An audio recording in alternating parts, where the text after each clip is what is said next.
We now know at least some of the order for the NFL draft and the landing spots in this mock draft. Let me tell you, some of them are extremely juicy and some of them we like a lot. Some of them we don't like. But make sure you drop a like on our channel. Make sure you drop a like. Make sure you're subscribed if you play Dynasty Fantasy Football. Let's do a mock draft. Let's talk about how things are shaping out right now. This is a mock draft from Athlon Sports. I'll try to link it in the comments if I remember. But in this mock draft, we have full landing spots, and I'm going to start with the 101 because I feel like it. And this is honestly not really a choice for me. I'm still going Ashton Jeanty. In this mock, he goes in the first round. He goes at 20, which could I see people overreacting a little bit about this? Yes. But at 20, I don't care. He goes to the Denver Broncos. He's a first-round running back going to the Broncos. He's going to be in Sean Payton's offense, and he's Ashton Jeanty. I have no reservations about this. Going to the Denver Broncos, obviously Sean Payton, he does have a little bit of a history with fantasy productive running backs, just a small one. And the reason that we haven't really seen one of those in Denver is because they don't really have any running backs there. I don't know if we've caught on to that. So Ashton Jeanty to the Broncos, I feel like it's a good landing spot, good scheme on a contending team, and he's going to be able to utilize, and he gets first-round draft capital. I don't know what else you could want. I'll take him. I would love to see how many Ezekiel Elliott comps you're going to get when Caleb Johnson is drafted to the Dallas Cowboys in the second round, 44th overall. I'm taking Caleb Johnson here at the 102. He absolutely deserves it. With this draft capital and with this landing spot, this is obviously everyone's dream landing spot for Ashton Jeanty. It's everyone's dream landing spot for whatever running back goes there in the first or the second round, and this is exactly where they're going to go. Caleb Johnson, obviously, his bakery score backs it up. His production profile backs it up. You're going to have a guy that Avery, I know exactly who he's going to take here. That's going to go right behind him because he has such good draft capital. I think by default, regardless, you're just going to have the running back go ahead of him. I personally, if this does happen and then I get Tet McMillan, who went 4th overall to the Patriots at 3, we'll be telling people to buy the 103 if that happens. Honestly, wouldn't we? But people hate it because of Mike Vrabel. And playing with Drake May, it doesn't matter. I agree with you. I'm taking who I think is going to be valued the highest, and that's Caleb Johnson. In my opinion, if Ted McMillan goes this high to the Patriots and gets Drake May's number 1 there, at the 104. I'd consider putting him in a tier with Jeanty. I honestly would. Oh, geez. I honestly would. It's Ted McMillan, and he goes 4th overall. And he has playing with Drake May. This would be, in my opinion, this is perfect for Tet McMillan. Mm-hmm. I would be personally super pumped about this. It's not the New England Patriots of last year. It's not the Bill Belichick New England Patriots. It's the Mike Vrabel New England Patriots. And yes, has he hired an OC yet? Yes, Josh McDaniels.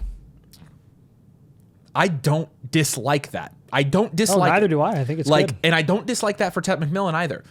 I think Tet McMillan would be really productive in this offense. He'd be the only guy there, and Drake May's awesome. I will say with that hire, though, I think it's very unlikely that they actually do draft Tet McMillan. They're going to go off. This would be great, though. Yes, it would be. Okay, so, I don't know if I want to go with floor or if I want to go with upside. I'm going to go with floor. I'm going to take Luther Burden going 12th overall to the Dallas Cowboys. I think with that draft capital and that landing spot being paired with CeeDee Lamb, he's going to play second fiddle to CeeDee Lamb. But I don't freaking care in that situation. Dallas has been looking for a second option to pair with CeeDee Lamb for a very long time since they drafted CeeDee Lamb. They've tried to make do with Brandon Cooks, which they have a little bit. They've tried to make do with Michael Gallup, which they did for half a season when he wasn't injured all the time. Obviously Zeke has been on a downward trend, or was on a downward trend for so long, and they kind of ran their offense through him and through CeeDee Lamb. So Luther Burden with Dak Prescott coming back fully healthy and a new head coach, whoever it ends up being. Maybe they have a new head coach by the time this video actually comes out. I think regardless, I don't care who's there. I don't care who's calling plays. This is great for Burden.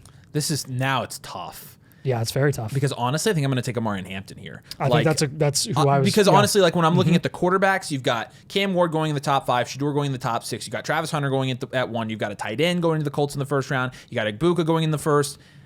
But when I'm looking at all of those guys and who I think the Dynasty community is going to value the most, I think in the early 3rd round, or supposed to be a mid-day 2 pick, early 3rd, Amari Hampton to the Raiders, which that's his landing spot, and you just got Pete Carroll there as well. Pete Carroll's not a bad coach. Pete Carroll's old as dirt, but he's not a bad coach. He's a good coach. He's a Hall of Fame coach. I'll take Amari Hampton. I think I think this is the year you're going to see these running backs push up the board, especially now that we know that really, if you get round 4 or round 5 draft capital, you can make a splash in the NFL. Round 3 is in the difference between round 2 and round 3. In my opinion, it's very, very small, and I would take Amari Hampton in this situation. Yep, give me Cam Ward to the Giants. Yeah, that's where get used to him being mocked here. Anyone between Cam Ward, Shedeur Sanders to the Giants. One of these quarterbacks is going to go to the Giants. because it's do or die for Brian Dable. I was blanking on his name. It's do or die for that entire organization, it feels like at this point, because they've sucked for a while. And Cam Ward, I think, really would be good. A nice pairing there with Malik Neighbors, and then, whoever else they invest in to build around Cam Ward as their potential franchise guy. He would be their expected franchise guy with the third overall pick here. So I really do like this situation, and I do think that Brian Dable is, I think he gets a little bit of a bad rap because of how bad Daniel Jones really is, and I think he'd do really, really good things with Cam Ward. Again, I'm conflicted here, and I'm honestly, I'm gonna stick with my guns here. I'm gonna stick to my guns. I'm gonna take Tyler Warren here. Goes to the Colts in the first round, and a lot of people immediately, what you're gonna have is exactly the mistake we made last year. Brock Bowers went to the Raiders, and what did we do? We flipped out. We moved him down our board a little bit, and we were like, we really don't like this landing spot. The less talented people in that offense are gonna take the hit because Warren would be the best talent in that offense right away. Objectively, yep. He's an easy target for a bad quarterback. But you're also drafting Tyler Warren for what he will be when Anthony Richardson is gone. A backup quarterback when Anthony Richardson gets hurt in the first quarter of the first game of the season. So, again, there are really... At this point, you're talking about all guys in the same tier. I'll take Warren because I'm not passing up an elite tight end. He's elite. He gets top 15 draft capital here, and he's going to get a new coach, a new GM, and a new quarterback only 1 year from now when the Colts clean house. So we're excited about that. I'll take Warren here. Yikes. I know, dude. I'm telling you. You got to take one of the top two guys, in my opinion. I'll go down to... Oh, jeez. I really, really, really, really, really want to take Quinshon. I'm going to take Travis Hunter. He goes second overall to the Browns. I think you have to. The talent alone, again, I kind of got to practice what I preach here. The risk is going to be there. I think people are expecting some sort of answer that Travis Hunter, his agent, whatever team drafts him, is going to give us right upon taking him, selecting him. I don't think we're going to get an answer until we actually see him play his rookie season. And someone's going to want to take a shot on him in the late first round. They just are. So do I take Shedeur Sanders, getting 6th overall draft capital to the Vegas Raiders, or do I take Quinshon Judkins, getting late 3rd round draft capital, going to the Browns, which is a good landing spot for him? Do I take a 1st round wide receiver in Emeka Egbuka? I honestly don't know. I'm going to... I know. Because I feel like the safe play in a Superflex league is taking the quarterback. Yeah, right. But Quinshon is the upside play for sure. Well, you also have another quarterback in here. Especially with the offensive investment that Vegas has in this scenario, which makes you feel a little bit better about Shedeur. I'm going to take Shedeur Sanders. I think that's a good. I think that's a safe pick. Again, I don't personally love him. We have him ranked lower than this right now. I like Shedeur. But he likes Shedeur. In this scenario, I feel like this is the good pick that I have to make. So I'll take him here. Yep, I'll take Quinshon. The guy that I was debating with two picks earlier. Quinshon to the Browns. I mean, talk about a dream. This would be a dream. Whatever running back goes day 2 to the Browns, if they take a day 2 running back, we're going to be all over. Everyone's going to be all over because you've seen how the Browns have operated that offense for so long, and they're such a run-first offense. They have loved their committees in the past with Chubb and Kareem Hunt. Quinshon, I don't care if Quinshon was paired with another guy, if he was splitting carries. I think this is a great situation for Quinshon to be productive with 60% volume, with 85% volume. It doesn't really matter to me. This would elevate his value quite a bit. I think right out the gate, he'd be a top 5 round dynasty draft pick. So, look, you can trash me all you want for this, but this is absolutely the right pick when you get to this point in rookie drafts. If we get here and Jalen Milroe really does get 201 draft capital, goes in the early second, the first pick of the second round to the Browns, he's the upside pick. Oh, talk about 6-back offense. Jalen Milroe with Quinshon. Yeah. And then you have Travis Hunter, who theoretically, so at nice. That point, nice. I think I'm going to just take at the 111 where the hit rate is not super high. I will take the quarterback that just got early 2nd round draft capital with rushing upside. That's going to get the starting job from day 1. Again, it's not a sexy pick. I don't think he's that good of a prospect. I don't think he's that good of a quarterback. But in this scenario, in a Superflex league, I feel like you have to. Yeah, and I feel like you have to take Emeka Egbuka here at the end of the first round. With the 1st round draft capital, everyone's going to say, ew, gross, to the Steelers. That's the last landing spot that I'd want to see. Then give me Emeka Egbuka at a discount, please, and thank you. Yeah. We have seen in the past guys like Deontay Johnson be productive in a less than ideal situation as exclusively a slot wide receiver, and that's what Emeka Egbuka is going to play, and that's how he's going to operate there.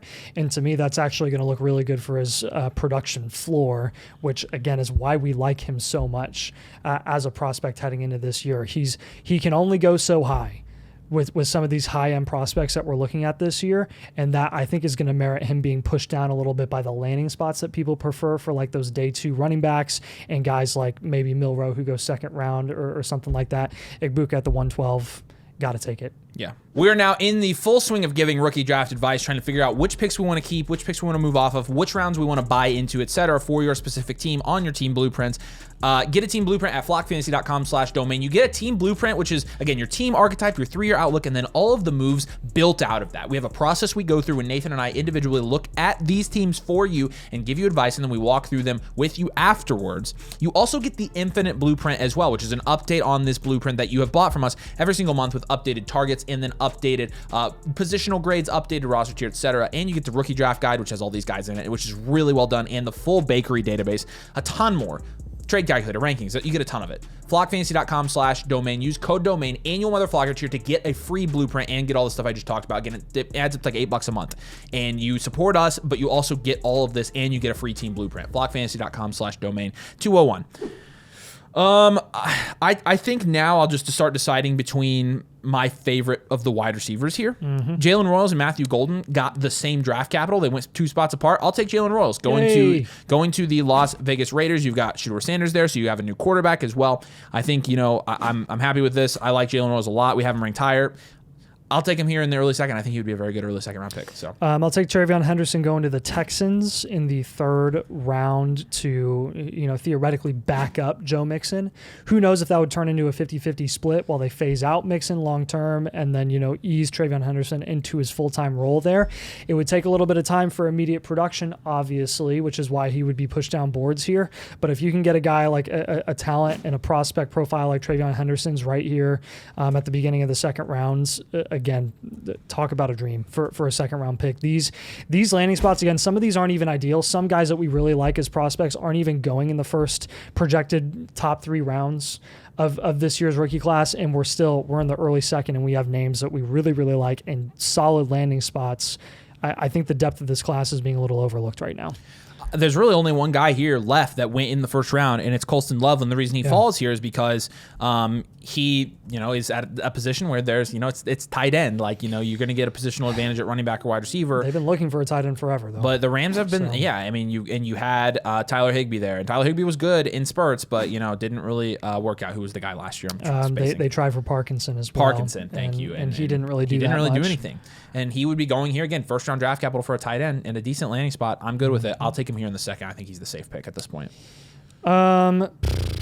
Let's go with Isaiah Bond here going to the Saints. Interesting. I think that this, again, he goes second round, 40th overall to the New Orleans Saints, whether this is a pairing with Chris Olave, whether this is like an insurance pick with Olave's concussion stuff, which I'm sure, would be a big reason why Isaiah Bond would be elevated in rankings. This is intriguing to me. This is very intriguing to me. Obviously, we don't know who the Saints quarterback is going to be. It would be so on brand for them to go sign a Sam Darnold, which would be great for the wide receivers, I think, in that wide receiver room. Whether they went and they traded for Kirk Cousins at a severe discount, kind of as a Band-Aid starter for the next couple of years. Regardless, this would be good for the receiving assets in that offense. And I think Isaiah Bond, this would he'd have a better quarterback than Quinn Ewers. Yeah. So we'll see. I think in this scenario, I would be taking Matthew Golden. I was thinking about taking Golden. It's just as gross as the Saints. It is the Titans, but again, in my opinion, I feel like Matthew Golden is more likely to come out and be a wide receiver 1 than Isaiah Bond. So there's more upside, I think, with Golden. I think you would agree with that, right? Yeah. Yeah. So because he's more of that type of receiver, honestly. Mm-hmm, yep. So if he goes here second round, again, 35th pick overall, so early second to the Titans, if you're getting him in the mid-second, this would be a steal in my opinion, because I was thinking about taking him at the 201. Honestly, I was thinking about taking him at the 201. Wow. Matthew Golden, the guy that's been moving up our ranks recently, but I do think he's going to end up somewhere in the second round range in the NFL draft. And if he does, this is, he's going to be late first, early second in dynasty drafts as well. Yeah. So this is when, again, I don't want to exaggerate the excitement of a third-round wide receiver being selected because the historical hit rates of third-round wide receivers and then maintaining value, it's very volatile. It's not as easy to predict as like day one, even day two, or first round or second round wide receivers. But Ellick going 79th overall to the Commanders to be paired with Terry McLaurin there. Again, one of those dream wide receiver landing spots that we want to see for a lot of wide receivers that we like that are even in free agency right now. If they don't go out of their way to sign a wide receiver in free agency and they go and select Ellick in the third round, I'd be all over this, and I'd be taking shots on him in the mid to late second of your Dynasty rookie drafts all day long, just because of the volume that Jaden Daniels provides, and I think the talent that Ellick actually showcases on film. So Harold Fannin goes in the second to the Denver Broncos here. He'd be the tight end one. He would take that from Dulcich and whoever else is there. And Harold Fannin's again, this is a loaded tight end class in my opinion. You've got 5 tight ends that went in the first 3 rounds of this mock draft. Harold Fannin's the third. Again, he went in the second round and he goes to the Broncos. He would be a good target for Bo Nix in an offense really where you don't have in my opinion, a clear second target after Courtland Sutton right now. You've got Marvin Mims who's got the big playability, but this is the complete opposite of that. In Harold Fannin, a guy that would be an easy target, a guy that would be a sticks target, a guy that would get a lot of target volume and probably a lot of reception upside as well. I like him in this offense. I think Harold Fannin's a very good tight end. He grades out well in the bakery, so if he does go here in the second round, I think he's going to end up as a second round pick in Dynasty as well. Yep, and then we got Jaden Higgins going to Denver as well. Oh yeah, that's right. Yep. Jaden Higgins in the third round, 85th overall. Interesting. Is very interesting. You would expect if they're going to take a shot on a wide receiver, which they need plenty of wide receiver help, to maybe select someone a little bit higher, but again, with them taking Fannin in the second round and them going Jency in the first, they're just going to take their next shot on a wide receiver there. Jaden Higgins is a very mature wide receiver, a lot of experience. He would be one of those guys, again, that what's his ceiling at the NFL level? I don't know. Would he be a nice option for Bo Nix right out the gate and probably translate to the NFL and get, I don't know, anywhere from 500 to 700 yards his rookie season? I think there's a good chance there. So I think that this is actually a solid landing spot as, again, Courtland Sutton kind of ages out. Courtland Sutton having his best season at 30 years old is great, but again, how long is that going to last? Can you rely on that? I don't know. Higgins has a chance to really take over there. This is where, okay, I'm just going to say this. This is the point in the draft, if not before this, where if we had 4th or 5th round running backs, they'd already be going off the board right now. We only had a 3-round mock draft, so we're just going to take the players that are available here and talk about these players, since we don't talk about some of these guys a lot. We'll talk about these players, but you do know we would start getting into the 4th or 5th round running backs here for sure.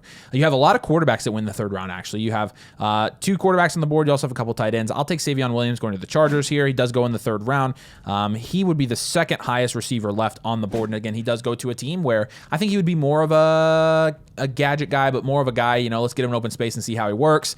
And honestly, not something that LA doesn't need. That's something that I feel like the Chargers are going to have a need. Like, they've got QJ. QJ has a very, specific role. They've got Ladd McConkey, but Ladd McConkey, in my opinion, is going to be more of a guy who is winning on routes and getting a lot of, he's a possession guy, in my opinion. He is. And so where is that dynamic playmaker that they need? Like, Savion could be that guy. Yeah, and a big note with Savion, he legit might be a running back. Yeah. The dude lines up in the backfield and runs wildcat and does all this crazy stuff. A lot of the receiving usage that he gets is literally running out of the backfield and getting checkdowns.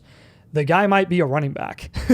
Right. So just be ready for that. It's very, very interesting. I got to take Trey Harris here. I got to respect the draft capital going 2nd round to Houston. The landing spot is disgusting. But maybe it actually might not be, because Tank Dell is probably going to miss a majority of next season. He destroyed his knee, and Stephon Diggs is not coming back. And if he does come back, it's on a very, very cheap deal. And coming off of an ACL at 31, 32 years old, I don't trust that at all. Trey Harris could immediately be the second option there. The more I talk about it, the more I'm actually maybe it actually isn't that bad. But again, from a skill set perspective, I'd expect him to be more of a physical wide receiver on the outside, like a Nico Collins. Wow. So I don't really know how complimentary that would be. They'd have to. That would be odd. That would be very, very odd. I mean, yeah, so his thing in the bakery, it says his typical usage is out wide, statistically, which, it matches what we saw on film, right? And so I don't think you're wrong about that. I think the fit would be very interesting to see there. It'd be a little bit awkward, in my opinion. At this point, I'll take Quinn Ewers. Quinn Ewers goes in the 3rd round to the New York Jets here. And, there's not a lot of guys left on the board, but Quinn Ewers to the Jets, I mean, he could easily, I think at that point he would get a start at some point. He would have a shot at getting a value increase. And so in the late 2nd, it's worth a shot. It's all dart throws at this point anyways. Yeah, and then give me Jackson Dart here. Yeah, I'll go Jackson Dart going to the Rams. Everyone's going to be intrigued with that because everyone thinks that Matt Stafford's going to retire every single year. I mean, they thought he was going to retire after his rookie season and just every single season after that. So in reality, I don't know when Stafford's going to retire, but again, it'll prop up Jackson Dart's value where if he does go anywhere day 2, it could elevate his value to a point where he goes late second. Yeah. So just keep that in mind. So there you go. And again, as we got later into the draft, we would have started dipping into the 4th, 5th round running backs there. But we just wanted to work with what we had. We only had a 3-round mock draft. Again, I'll try to link that in the comments below. But get a team blueprint, flockfantasy.com/domain. I've got that comment pinned as well. Doing a ton of team blueprints. We can help you decide which one of these guys you should have your eye on with your Dynasty rookie draft picks. So make sure you check it out. flockfantasy.com/domain. Drop a like. Make sure you subscribe. We appreciate you guys. Thank you so much, and we'll see you here soon.